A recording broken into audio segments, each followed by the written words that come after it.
My name is Giorgos Kallis. I'm a professor of environmental studies and ecological economics and political ecology at Barcelona. And today I want to share with you some aspects of my research. I'm not a food researcher.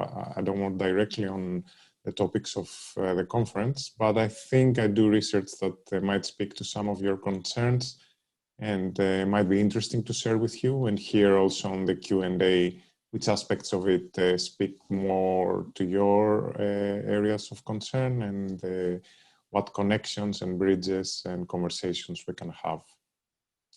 So let me start. So a small trivia before I start is for you to tell me at the end of the presentation where is this video from, or with which I start. So my talk today focuses on 3 ideas born from my recent research. The first idea is that ideologies of limits and limitless growth are intertwined, perpetuating injustice in the name of progress. The second idea is that overdeveloped economies need to degrow if we are serious about global environmental justice. The third idea is that environmental and climate injustices are systemic features of capitalist growth. Now, by environmental justice, I mean a fair and equitable share of environmental goods and damages. Crucially, a fair share of the costs of climate change. That is, climate justice. By overdeveloped economies, I mean those that have used more than their fair share of the planet. By degrowth, I refer to a socially sustainable reduction in the production and consumption of environmentally damaging goods. I will illustrate my ideas today with empirical examples from agrarian change and urbanization, water and land conflict, and food production and climate adaptation, as well as with data from my macro work on ecological economics. I will conclude drawing links between my 3 arguments. So the first idea I want to talk about, limits and unlimited growth as 2 sides of the same coin. Let me start by a formative for me fieldwork experience. Mata de Pera is a small town a few kilometers north of our campus outside Barcelona. If you were to sit at the town square for a coffee, you would think you are in any other small Spanish village.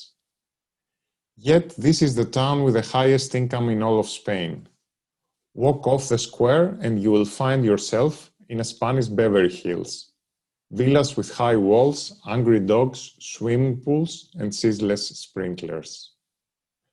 I was there back in 2010, fresh in Barcelona, working with a team of conservation scientists and historians, studying water conflict and land use during Spain's civil war and Franco's dictatorship.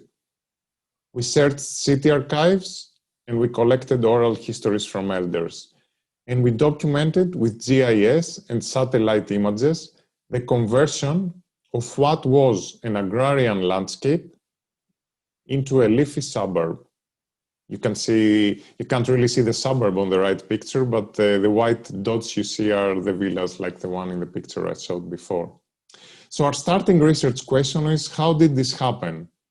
And what was the role of water in this process of what we called urbanizing the countryside? Landed elites, we found, privatized water after the Civil War, and by controlling water, they kicked peasants off common lands, parceling fields for real estate development. Franco's guns killed Republican and peasant alternatives and made possible an urbanization of the countryside that today seems natural, inevitable, and in some ways pastoral and peaceful. But here is how Madalena Font, a child at the time, a daughter of a peasant sharecropper, remembers the process. What struck me most during our research, though, was how this violence and injustice were erased from collective memory, even the memory of the victims, by a hegemonic story of progress. Progress defined as victory in a war against scarcity. Progress as synonymous to more and more water. Time and again, I found in the archives, elites sold the story of water being naturally limited, legitimating this way their projects of expansion while presenting themselves as saviors in a battle against a common enemy of scarcity. Yet Mata de Pera, with some 675 millimeters of rain each year, is not arid. Water, we argued in the paper, was scarce for real estate development, but this development was not natural nor necessary. It was a political and economic project. Elites told the story of natural limits, I came to realize, to justify their plans of unlimited urban growth. Since the 1970s, environmental debates are trapped in a supposed binary, Malthusians on the one hand, defending limits, against economists or eco-modernists defending growth. In my book Limits, published last year by Stanford University Press, I argue instead that limits to growth and unlimited growth are two sides of the same coin.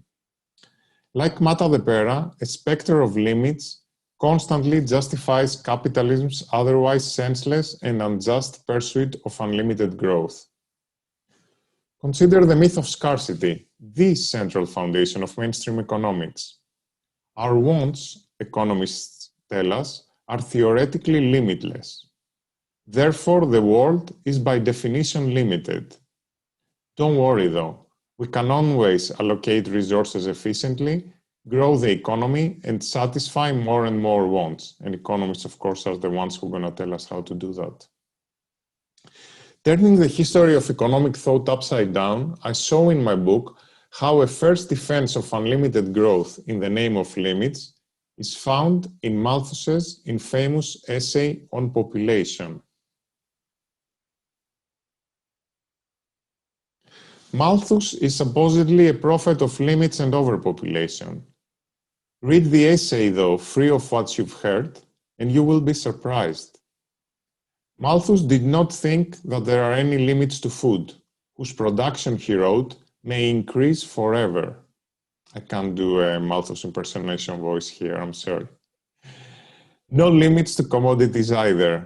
We can create them to as great quantities as we want, Malthus wrote. And a happy nation, for Malthus, is one whose population grows as close as possible to a geometric rate. That is Malthus, no? The prophet, the supposed prophet of overpopulation, wanting the population, if possible, to grow at the geometric rate. Economic models today assume that humans have unlimited wants, that we maximize consumption or utility in the discipline's jargon. Likewise, Malthus, the first professor of economics actually, assumed that our nature is to have children without limits, even if people around him, and for centuries, planned pretty well their families. Assuming, and that was the starting premise of his argument, that geometric population growth is natural and desirable, Malthus constructed a fantasy world, I argue, of eternal scarcity, one where, as he wrote, there is not enough for everyone to have a decent share. The poor, in this Malthusian fantasy world, are those who, by the nature of things, are left without a piece of the pie. Don't help them, Malthus warned. Only the fear of hunger pushes them to work hard and grow the pie for everyone. Increase the produce of the country, he wrote. Any other way of helping the poor will be cruel and tyrannical. We get some water from a huge water bottle here.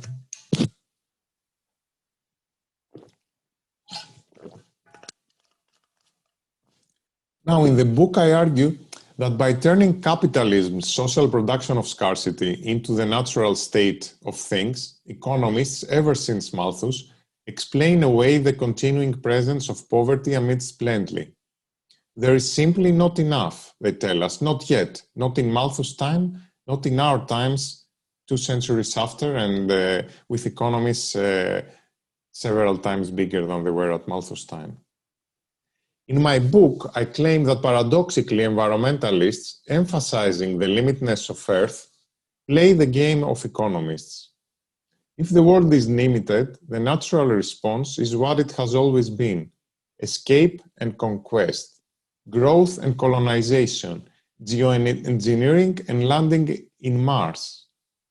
Think of the spacey Perth image that I used before, no? On the one hand, it was the moment that we supposedly realized that we live on one Earth, but symbolically, that was also the moment that we were escaping Earth, and the moment that our fantasies of escaping Earth were at their most powerful. Only when we own the choice of limits, I argue in the book, and stop attributing limits to stingy nature and the limited Earth or our unquenchable selves, will we really start sharing and finally living and having enough. Indeed, for radical environmentalists, from the Romantic movement, the harshest critics of Malthus at his time, to the anarcho-feminists of Emma Goldman, that I have the picture here, to the 1970s Greens, or to the degrowth movement today, limits are not an undesirable external imposition. They are a moral and political project that goes hand in hand with equality and justice. I call this in my book a project of collective self-limitation, society structured on an instinct of limit, not unlimited expansion. If our needs, our consumption, our reproduction can be limited, then scarcity is a myth. Everyone can and must have a decent share, because there is already enough. And it's interesting here to contrast, no? The cover of the magazine Emma Goldman was publishing to common images that we have now to talk about nature, no? Limited Earth, a limited planet. Look how Emma Goldman was instead emphasizing abundance. Abundance through simplicity, abundance through sharing. In my book, I read classical Greece. I'm Greek, by the way. So, you know, as Greeks, we are all trained since we are little kids to learn about our past and our mythology and not mythology of the past. I passed a big part of my childhood thinking I was Achilles. I didn't grow up to be that strong, unfortunately. I need to pick up again on my push-ups, maybe. I've read a lot on Greece as a child, but I had never studied Greece seriously. And that book I wrote on limits was an opportunity, because classical Greece, I found out, is one of the civilizations that took limits and self-limitation very seriously. Ancient Greeks were among the first to invent money, and definitely the first to live through the disasters of compound debt. They developed in response a moral philosophy of limitedness. Democracy, tragedy, and their ethic of moderation were all institutions of self-limitation, a culture of limits we so badly lack in our era of runaway global warming.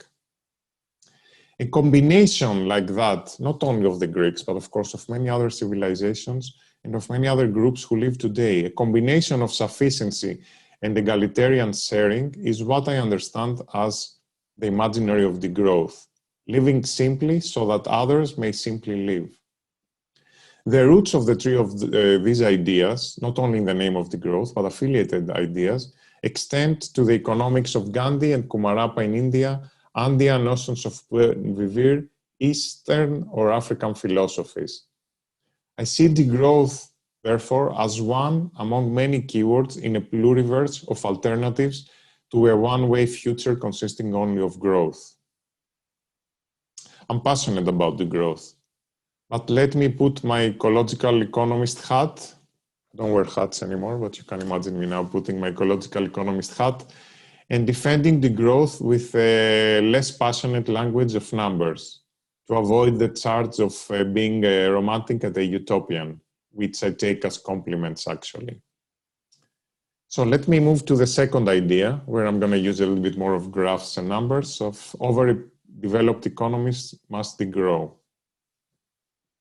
A recent study by my colleague and friend, Jason Hickel, finds that G8 nations are responsible for 85% of global CO2 emissions in excess of 350 ppms. Climatologists Alice Bowes-Larkin and Kevin Anderson calculate that high-income nations must reduce their emissions 10% every year in line with a fair share of a 2 degrees Celsius carbon budget. And yet, these same economies aspire to grow 2 to 3% every year, doubling every 20 years or so, 10 times bigger by the end of the century, straight into a ridiculous infinity. What you see here is a graph of global GDP growing 3% each year. Compare 2018 to 2100. Compound growth is the madness of economic reason, David Harvey wrote. I couldn't agree more. Maybe green growth then, increasing GDP while reducing resources and emissions? In a review of recent resource models, we find with Jason Hickel that in all scenarios, global resource use increases alongside GDP till 2050, as it has actually done till now, as you see in this graph.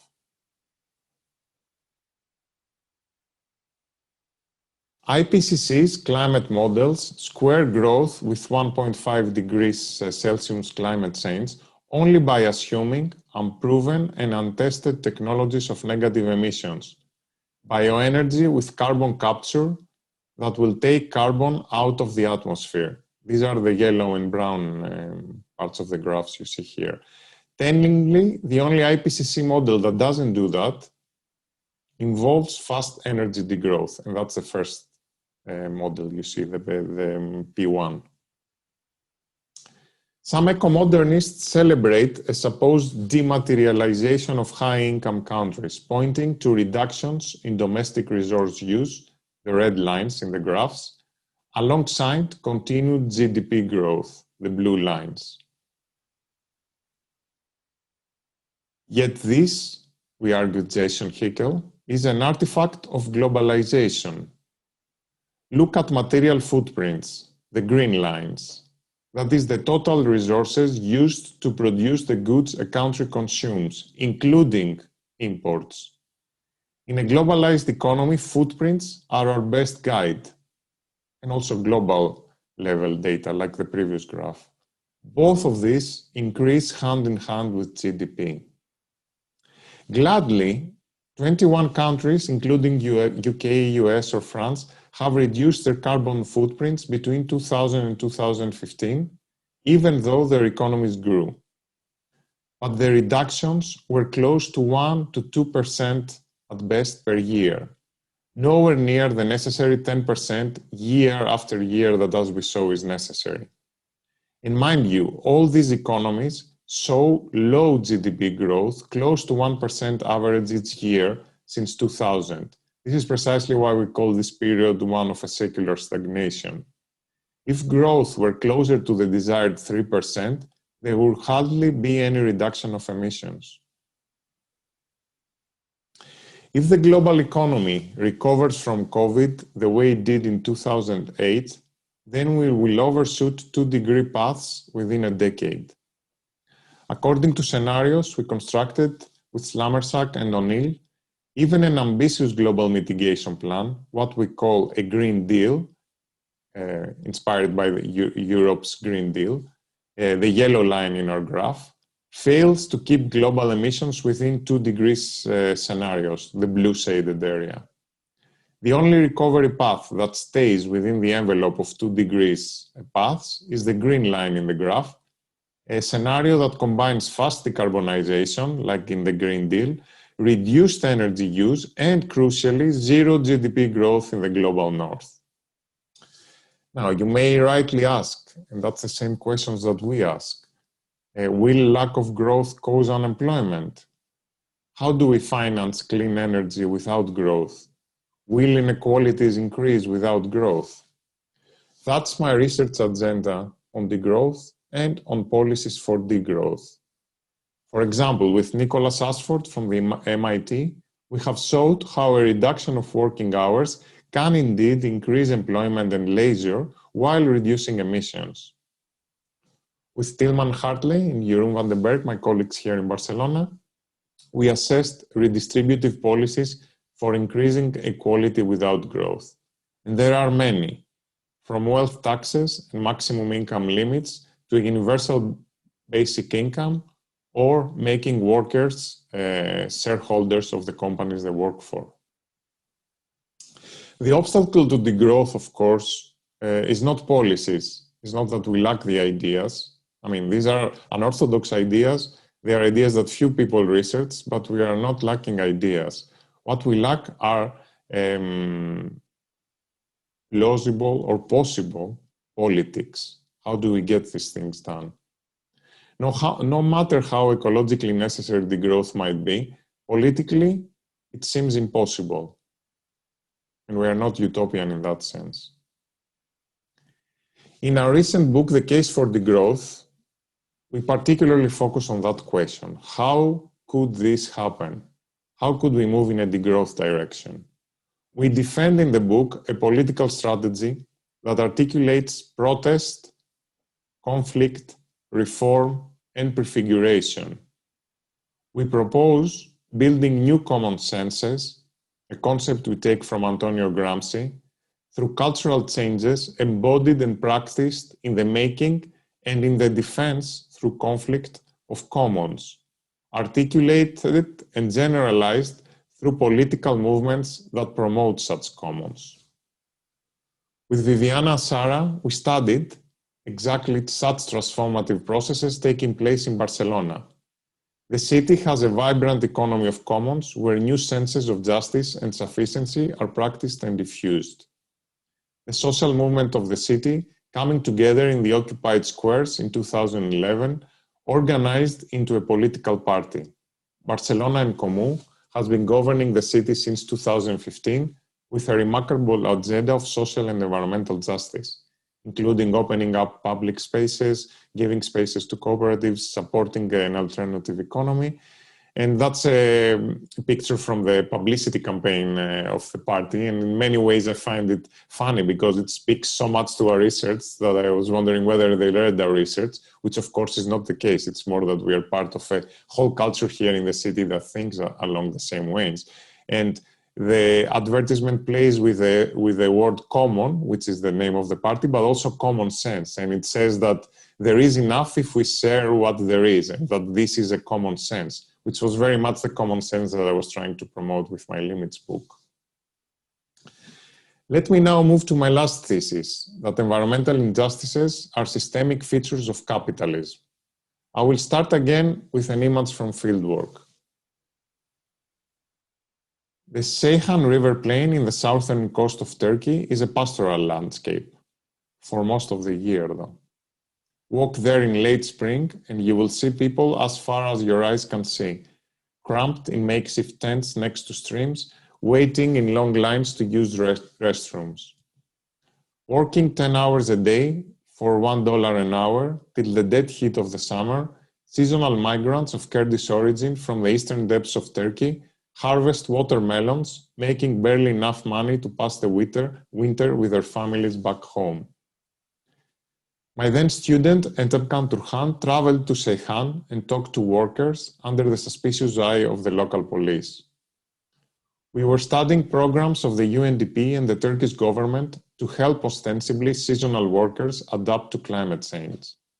Extreme heat events cause more heat strokes every year, and diseases thrive in the makeshift settlements, while droughts threaten agriculture in the region. Adaptation included a cemented settlement for pre-made tents, where the seasonal workers could live, new bathrooms, and a charity clinic, where doctors checked workers daily for disease or heat stroke. Workers had also to register with IDs so that health authorities kept track of them. In our paper, published at Global Environmental Change, we argued that this is not adaptation, but maladaptation. Adaptation that increases the vulnerability of vulnerable people. The Turkish government is acting biopolitically. We used there a term by Michel Foucault. Its logic is one of controlling the circulation of people and commodities for the sake of capital and growth. Helping temporary farm workers adapt could be very easily, actually. Give them access to health and benefits available to normal workers. Remove intermediaries and let workers unionize and get decent pay. allow workers to settle if they want with their families in Seyhan. None of this is allowed to happen. Because the goal, we argued in the paper, is not to help, but to keep a cheap, docile and mobile labor, healthy just enough to survive the heat and to work in the fields, coming for the growing season and swiftly leaving after, without settling, uninsured, paid below the minimum without complaining, and carefully monitored by the doctors too, in case there are any Kurdish agitators. The historical discrimination of ethnic Kurds meets here the logic of capital. Treating seasonal workers exceptionally maintains the prices of Turkey's watermelons low enough in order to be competitive in the cutthroat global market under conditions of climatic change. Capital is adapting to climate, we found. People not. Somewhat comparable is the situation in River Evrotas in southern Greece. We were there 6 years ago with Panagiotta Kotsila, studying why malaria, eradicated in Greece in the 1970s, made a comeback. Austerity cuts in mosquito control and the hotter climate caused an explosion of new cases. The government, though, blamed the epidemic on seasonal workers from Pakistan, who are there to pick oranges. Our in situ political ecology with Panagiotta revealed how underpaid seasonal workers who could not afford the exorbitant rents locals charged for a loom lived cramped with family in the marshes, in tents, where malaria mosquitoes thrived. Lack of access to hospitals and fear of deportation stopped workers from reporting symptoms. Seasonal workers remained invisible until malaria threatened Greece's tourism. Then the state, like in Turkey, targeted migrants biopolitically, othering them and framing the disease as an imported anomaly that should not worry tourists, while using the pretext of a health crisis to control the movements of workers even more tightly, making sure they pick oranges and then they go. This racialized othering that we observed in Greece, like we observed it in Turkey, was not only a matter of nationalist, fascist, xenophobic, racist mindsets. It was functional, we argued, to capital accumulation and growth. Racism is what keeps the labor of an exploited other cheap. In my 2018 book, Degrowth, I politicized what was otherwise an apolitical debate around limits to growth, within ecological economics at least.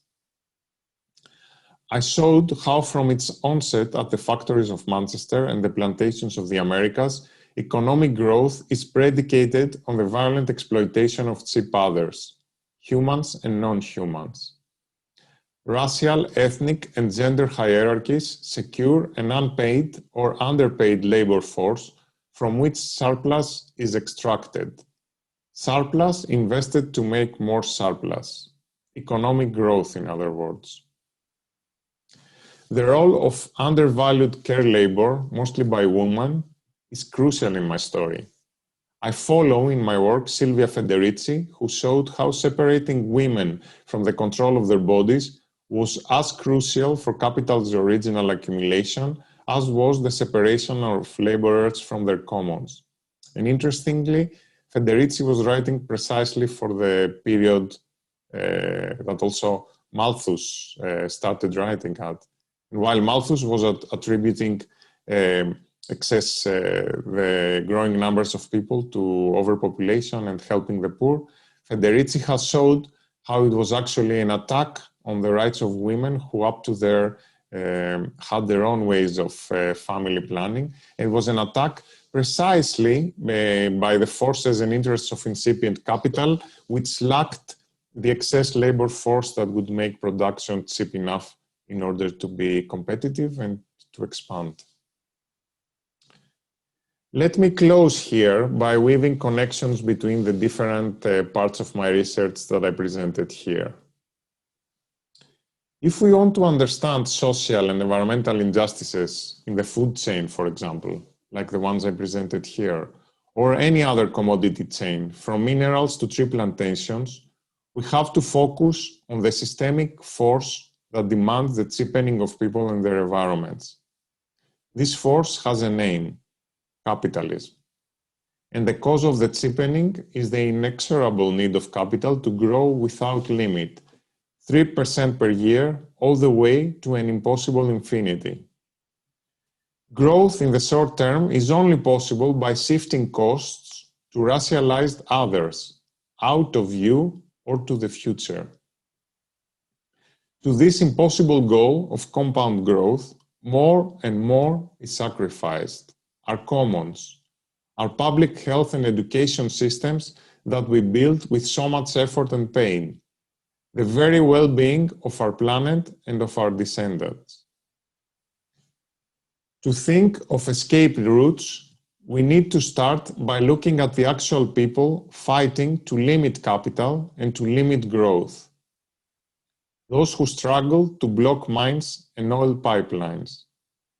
Those who work for food sovereignty or peasant agriculture. Those who reclaim the commons of their cities, occupying squares. And we have to think carefully how these disparate fights can be connected into a broader social and political movement that finally brings social, environmental, and climate justice. A movement for an environmentalism of the commons. Thank you.